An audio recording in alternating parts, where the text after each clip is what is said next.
Hey, my name's James Nicholson and welcome to my YouTube channel. Now, I've heard some advice being thrown around on YouTube and in other places as well. And that's around selling your house today, then going and renting a property, waiting for the market to crash, and then buying back into the market. Now, I want to discuss whether that's a good idea. In principle, it sounds great, but can you really make money doing that?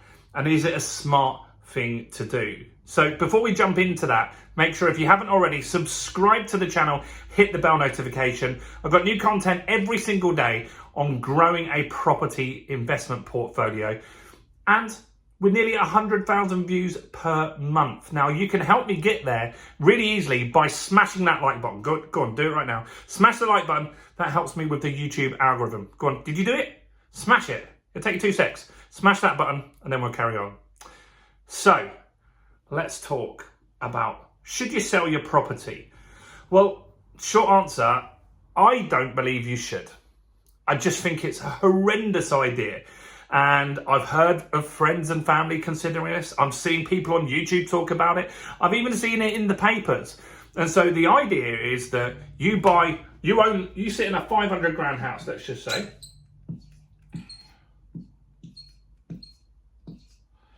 And then you sell your house, and then you're hoping that the market drops by 20%.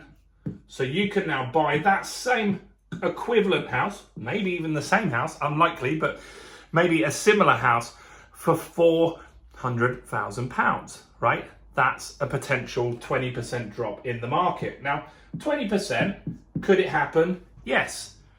No one knows for sure, but you've got to factor in a lot of other costs in doing this. So you are going to have solicitors,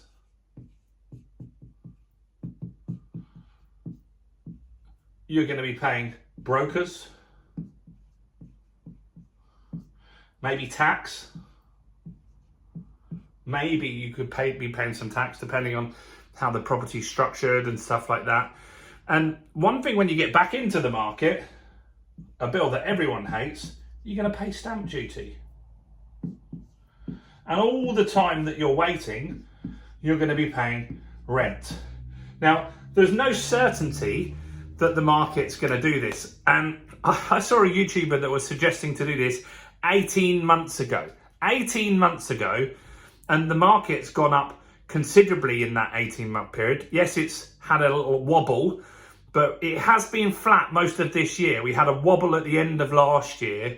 So in that 18 months, you would have been better to stay in your property. You'd have probably made about 10% more equity. So your house would be worth 550 now if you'd have done that. Now, the reason I just feel this is a big risk, and I don't really get why people are considering this, is there's things that can help you. So one thing that you could do right now is move on to interest only, right? So maybe you're looking to do this because this 500 grand house that you've got, or figure it out if you've got a 200 grand house or a 100 grand house, wherever your level is, that's fine. But let's just think about it like this. If you're struggling with that mortgage payment right now, more than likely that mortgage payment is going to be less than this rent here. Rents are through the roof. Rents are going to keep rising as well. And the rent is going to be more than the mortgage, for sure. That's generally how it works. That's how a landlord make their profit. So if you were struggling at the lower payment, why are you suddenly going to be able to do this at the higher payment? Yes, you might get a lump of cash out, right? So maybe you've got 200 grand equity in there.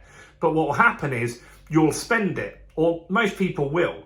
Not saying you will necessarily, but a lot of people do. So they sell the property, and I've had friends that have done this, that had a nice little property that they were living in, got in a little bit of financial difficulty, sold the property, rented, ended up with 100 grand in the bank, and 5 years later, they'd spent all of that 100 grand, they had a nice car, been on some decent holidays, and then they couldn't afford to get back into the property market. That's the problem that you guys have here.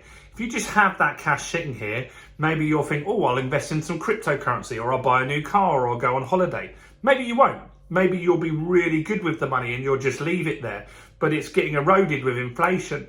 So there's tons of reasons why I just feel this is a really, really bad bit of advice. Now, I'm not a financial advisor, but I do look at things quite like black and white and say, look, this is risky. Why would I want to get out of a property, put some money in the bank that's getting eroded by inflation, rather than leave it where a mortgage is getting eroded by inflation, then have to pay rent? And rent is the one that's the killer for me. And the other main killer for me here is, why would I want to go and pay stamp duty again? Why would I want to go and pay stamp duty again? You're not going to be going back into the market very clearly. You're not going to be going back into the market as a first-time buyer. You've been a first-time buyer. You don't get that status back now. You've done that. So you're going to be jumping up to the second tier of stamp duty. First-time buyers, they get a great deal. Moving home, you get a good deal, and that's the deal that you're going to be on. Not as bad as a buy-to-let deal. But this is really, really bad advice. I'd love to know, what do you think about this? Have you seen people saying this advice? Or maybe, have you done it? Are you considering it? What are you thinking? The problem that I say is that you can't time the market. Everyone's trying to time the market. They're saying, well, look, the prices will crash in 2024 or 2025. We don't know for certain. I make videos talking about prices going down. I never say, if you listen back to those videos, I never say in January 2024, the market's going to drop 5%, or this year, the market's going to drop 20%. I have made a video where I said, look, I think it could go down 6%, but I also make it clear in there, I don't have a clue.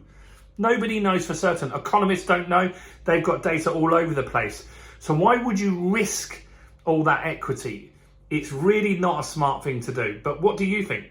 Do you think this is a good strategy? Do you think you should get out at the top, potentially, and then buy back in 20% lower, something of a similar property? Do you think that's something that you should do? What do you think about paying rent for a year? Is that a problem for you? Or what do you think about the stamp duty and solicitor's costs and all these things you've got to pay to sell, then you've got to pay to buy? It's going to stack up. There's going to be tens of thousands of pounds to do this, and it's too risky, in my opinion. But I'd love to know your thoughts on all of this. So comment below. Let's have a civilized conversation about it. Do smash the like button. Check out all the other content on my channel, and go and check out this video right here.